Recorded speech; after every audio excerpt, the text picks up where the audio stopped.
Olá, meus irmãos, a paz do Senhor, bem-vindo ao nosso Daily Devotions, o devocional da AD Gravataí, nossa igreja, nossa família, e na nossa leitura diária, no plano anual, 365, e ainda dentro do livro de Josué, agora capítulo 16 e 18, e Josué segue distribuindo as terras da terra prometida entre as tribos, e agora ele está com a tribo de José, que na verdade foi distribuída em duas, Manassés e Efraim.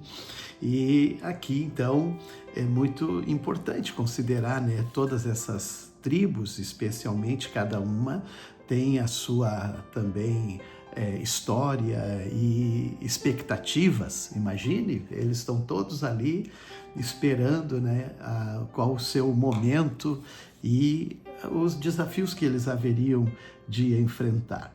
A Manassés, na verdade, era apenas meia tribo ainda que precisava tomar posse de um território, sendo que a outra meia tribo estava já estabelecida, a tribo de Manassés, como Ruben,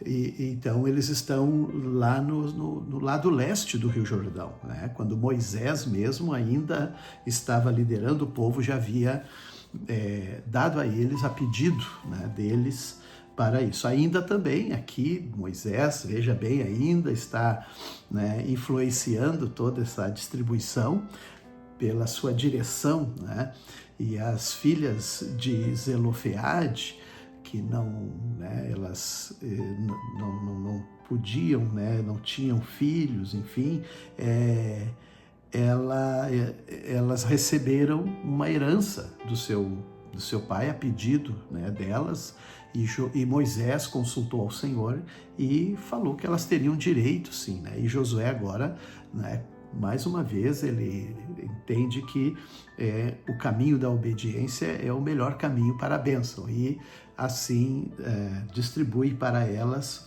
uma herança, uma porção de terra junto com um irmão de Zelofeade.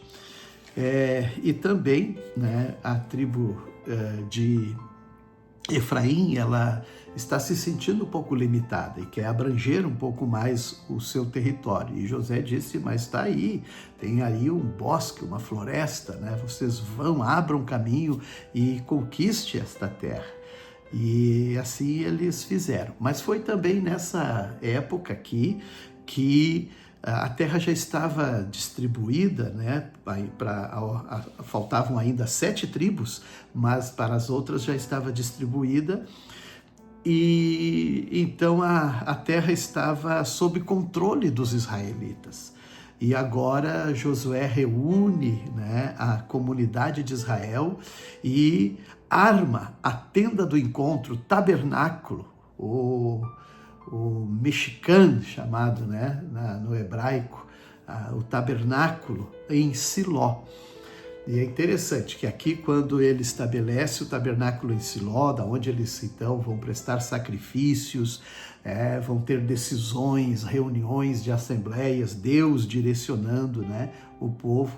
A partir desse momento, a tenda, a tabernáculo do Senhor, aquele que Moisés construiu no deserto, ele vai se estabelecer por cerca de 369 anos em Siló. Desde que Josué está estabelecendo aqui a tenda da aliança, o tabernáculo em Siló. Interessante, A partir daí Siló passa a ser um centro religioso da nação de Israel.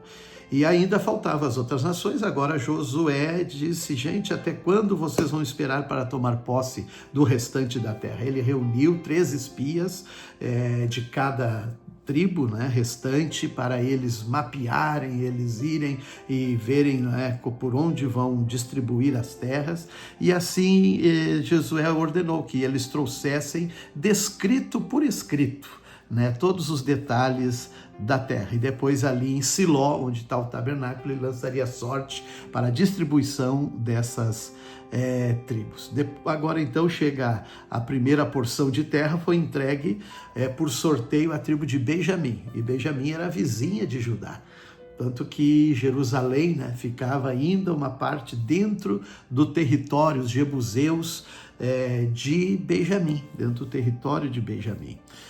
Lucas também, né, o Senhor Jesus, ele tem naquela sua caminhada em direção a Jerusalém, para também o seu sacrifício, e nesse dia 18, né, celebramos a Páscoa e lembramos quando ele sobe para Jerusalém, já anunciando também a sua morte, o seu sacrifício, né, mas também a sua ressurreição. Aqui ele encontra Zaqueu e ali é, na verdade, um encontro que abre portas, né, para reconciliação, arrependimento, novo nascimento. É o que acontece com Zaqueu. Ainda que Jesus, debaixo de críticas, né, por estar ali se acomodando, né, junto a uma casa de alguém que era discriminado, um publicano, um pecador, e Jesus abençoa e disse: hoje chegou salvação nessa casa.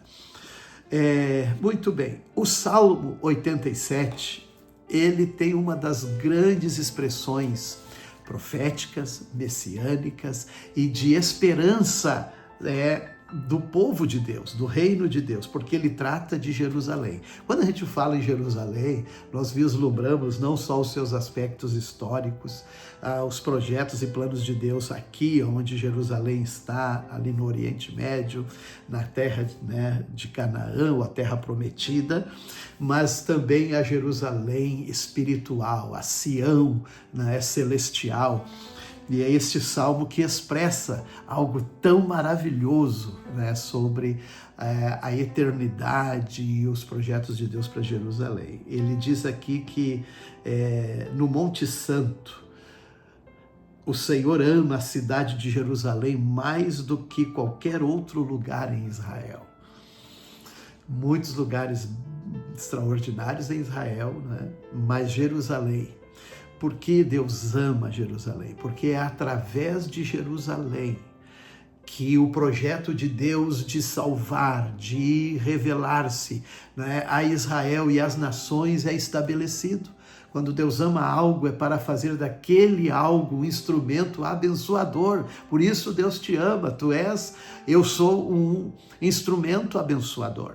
E Jerusalém tem essa função, porque é ali que se estabelece, no Monte do Senhor, no Monte Santo, o templo, o local de encontro, dos sacrifícios, do culto. E é aqui que então vai também se referir que do Egito, da Babilônia, da Filístia, de Tiro, né, desde a distância Etiópia, aqueles que nasceram, né, nesses lugares, mas são descendentes de Jerusalém, o coração deles, o certificado de nascimento deles está ainda, né, em Jerusalém. Diz que a respeito de Jerusalém, todos desfrutam dos direitos de cidadão, quem nasce, né, de Jerusalém. E depois diz que o Senhor, quando registrar os povos, as nações, sabe, o livro da vida, quando tu aceita Cristo como Salvador, o teu nome é escrito, é registrado, nas nações são registradas, ali todos se tornarão seus cidadãos. Por isso que quando nós falamos de Jerusalém, como Paulo escreve aos Gálatas, ele diz que nós somos filhos de Jerusalém, cidadãos de Jerusalém. Que lindo! Deus abençoe e vamos guardar viva essa esperança. A paz.